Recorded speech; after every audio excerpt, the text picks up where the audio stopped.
Very good. Good shot there, kid. Well, you know, I knew how you were going to come, so I had to, like, you know. Radio Raheem with none other than Teddy Atlas. Teddy, you are on the dais again with, you know, Timothy Bradley. But this, as you called it, is a Super Bowl. This is your first really big fight with Timothy. I know you guys haven't started physical training yet, but I'm sure you've begun mental preparation. Talk to me about what that's been like since you knew this fight was going to happen. Oh, let me tell you, first of all, just because you got a fancy name don't mean you can't be corrected. They're all big fights, all of them. It's not my first big one with him. Because the last one, if that doesn't go off successfully, this one doesn't happen. And that's how we live our life. That, you know, you don't know what you promised tomorrow. You're not guaranteed anything tomorrow. You're only guaranteed what you can do today. And what kind of person you can be and how strong a person and how strong a performance and your best foot that you can put forward today. And how prepared you are today. And because of that, last time, we're here today. And this is another big one. That we had the opportunity and we're grateful for it to get to. And what's the rest of your question? When you have a fighter going in for the third time, obviously on the cards he won the first one, Manny won the second one, but he didn't even get credit for the first one because most fans felt like he didn't win it. How do you deal with a guy who knows your fighter so well, but your fighter hasn't gotten the results that he's desired yet?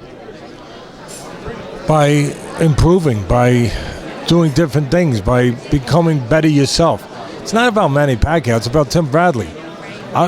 We've worked, and hopefully some of that showed in the Rios fight, that we're working at making him the best fighter that he can be. Listen, he was a damn good fighter before Teddy Atlas came along. Come on, for the last 10 years, you know, he won 5 titles, and he knew how to win. And he's one of the bravest, toughest, you know, legitimate in those category fighters of all time. I mean, nobody has more heart than Bradley. But it was a matter of taking what sometimes wasn't coupled consistently with the heart. His athleticism, that I think is great. I really do. We all talk about it and we understand and we appreciate the athleticism of Manny. He's got a lot of quick twitch fibers, that guy. You know, he's a guy that's explosive. He's a guy that's fast. He's got power. But Timmy is a damn good athlete. Timmy is explosive. Timmy has all those qualities. Sometimes he depended on the heart, maybe to a level that, you know, kind of didn't allow you to see those other qualities. So my concentration from the beginning was to recognize what he is, to appreciate what he is, and take that athleticism and to take it and define it more. You know, take it in and give it a vehicle to be used and to shown more. Put it into a definitive identification that fits Timothy Bradley. So it's about making Timothy Bradley the best fighter. If Timothy Bradley is complete in all those areas, he wins the fight, I think. You know, it's got nothing to do with the history. It's got nothing to do with Manny, you know, Manny knowing him, because there's a lot of things that Manny won't know about him. And there's a lot of things that Timothy could have done better the first fight that we're going to aspire to do better, obviously. But the most important thing is that, you know, I thought Timothy showed in the first fight and the second fight that listen, the fans out there, I always be upfront with you. I mean, it's about, you know, me having the right to always be able to say you could trust me. And it's only by how I behave and by the decisions I make, nothing else. And after the first fight, from ESPN's perspective, when I talked about it, I had nothing to do with Timothy Bradley. I thought Bradley lost that fight. And a lot of fans might say, oh, gee, you think different now because you're with Bradley? I would hope that you would think a little better of me than that. But if you don't, bring someone up from the back. I understand. I get it. But the truth is that what happened was I didn't have a responsible for Tim Bradley then. Now I do, and I looked at the fight differently with no volume. I looked at it with no people running around handing out hors d'oeuvres. And I didn't mark it. I didn't judge it. I didn't write it down. But I saw probably 6 rounds he could have won. Now, that's not a win. That's a draw. But I saw 6 rounds. I saw in that first round. And again, some people are going to say, oh, you see it now, but you say, I didn't see it before. I admit it. I didn't see it before.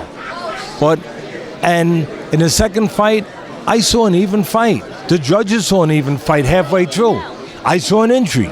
You saw an injury halfway through that he had to fight. And he lost that second fight after he got injured. All I'm saying is that Timothy Bradley knows how to win. And he showed that in those fights. He knows how to compete at that level. And now we're going to take the knowledge of those fights, the good and the bad, and we're going to make it all good. We're going to make it all good. Now, you talk about big names. My name is medium at best, but your name is huge. Freddie Roach's name is huge. You've both done amazing things from the corner, and now you face each other, really, for the first time as trainers. When Timothy's up there, he says that I'm not the same guy. I'm a new guy. This is different this time. Obviously, you're what's different. How much do you bring to this fight that can change the outcome, and how much of it is just mental if they're both elite fighters? Listen, the mental part is always a huge part in this game. Always a huge part. You know, believing, controlling your fear, your emotions, your doubts. It's no matter what you have physically, no matter what you know technically, you have to use it in a difficult place, in a forum that is dangerous, that is uncommon. To have to go and confront. I mean, we're all brothers. I believe that. I believe that we're all brothers in life here. But the way we're really all brothers, if we believe that, is that we're all born of the same God, of nature, if you want to call it. And what do we have? What do we all have in common? The instinct to survive, the nature to live, right? That's in everyone. So if you put a human being into a perilous situation, their first instinct is to survive. But now you're taking this great business, you take human beings and you put them into an unnatural position where they have to run right into threat instead of avoid threat. That makes it a mental game. That makes it an emotional game. That's always a part of it. And Timothy is very good in that department. Timothy believes right now, and if he believes a little extra right now, guess what? That ain't a bad thing. That's a good thing. But it still comes down to the technical things, the physical things, doing those things. I think we've made improvements. The people that were with him before did a great job. Timothy won before I ever came along. But I think that we've just tightened up some things. I think he got to a point where some things had to be tightened up a little bit, taking nothing away from the people before. It's not about me. It's not about Roach. It's about these two fighters. It's about them. It's about how much they believe that they can be the winner that night and how much it means to them and how they can show their talents and execute their talents the proper way where you make a mistake, it can turn the tables. Where how much discipline you have, how you can execute under that terrain, that difficult environment in that ring that I just described. Who can do that best? Again, it ain't me and Roach, it's them. They're the ones that are facing the threat. We're just in position to do our job to prepare them for the launch. But in as much as it is the two of them, with all that you've just said, all those things kind of fall on your shoulders to bring that out of your fighter. Freddie's had his fighter for over a decade. How do you feel like you match up against him as a trainer? I don't match up against him. I don't care about him. I mean, match up against him. I'm not looking at that. I don't look. My responsibility is to look at the fighter and my job to get the fighter ready. In this case, for April 9th, and not to look at matchup. I know what I am. I don't have to talk about it. Go talk to him. He'll be glad to give you plenty of quotes. One of the quotes he says is you're a cheerleader. Listen, maybe he should have been a cheerleader in Manny's last fight. Maybe it would have helped a little bit. If I was a cheerleader. Maybe if he was a cheerleader in Manny's last fight, maybe that would have been an okay thing. Maybe it's called being a motivator. I would prefer to call it that. But I would prefer to call it doing your job when you need to. And there's nothing to cheerlead, nothing to motivate if you haven't done the job before that. If you haven't done the job before that, the X's and O's and the preparation before that, then you wouldn't be in a position to cheerlead. So you have to do that part before that. And again, I'm not here for, you asked me a question, I answered it, hopefully politely.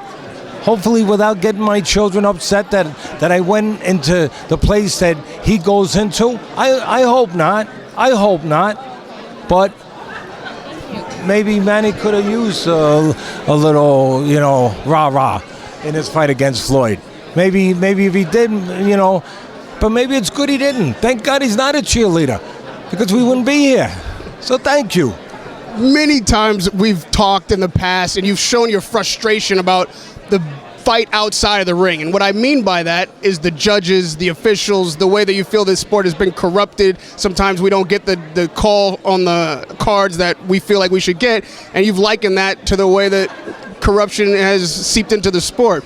Knowing that you're not the A side on this one, knowing that the promoter's favorite fighter is on the other across from you. Listen, I believe that Tim Bradley, as a human being, as a person, and I'm saying this to my toes, from my heart to my toes, he's the A side. I'm only backing his business because he's the A side. And what I mean by that is nothing to do with what the promoters think, with the human being that he is. He's the A side. That's why I came back to this damn business, because of the kind of human being that Tim Bradley is. Otherwise, I wouldn't be back talking to you. Although I'd always be glad to talk to you if it was about something else, but not about training a fighter. He's the A side. He's the A side as far as I'm, as a human being. And that, for me, that's the most important thing. And lastly, before I let you go, obviously you got to look at the other side of the ring and break down the opponent. Manny's been in the game a long time. He said he had a shoulder injury last fight. Are these things that you can expose? Is Manny still the 100% fighter that he used to be? And if not, what do you think his weaknesses are? Listen, I think his weaknesses, if there's weaknesses, are the ones that have been there before, throughout his career, for the last 10 years, that some fighters are good enough to exploit, some aren't. Most aren't. Most aren't. We hope to be good enough to take advantage of those few weaknesses that will be there, that have been there. There's great strengths that are there. Great strengths. We'll be ready for that too. That's our job. Radio Raheem with Teddy Atlas. Always a pleasure. Always a lesson in boxing talking to you, man. I appreciate it. Teddy Atlas, Radio Raheem.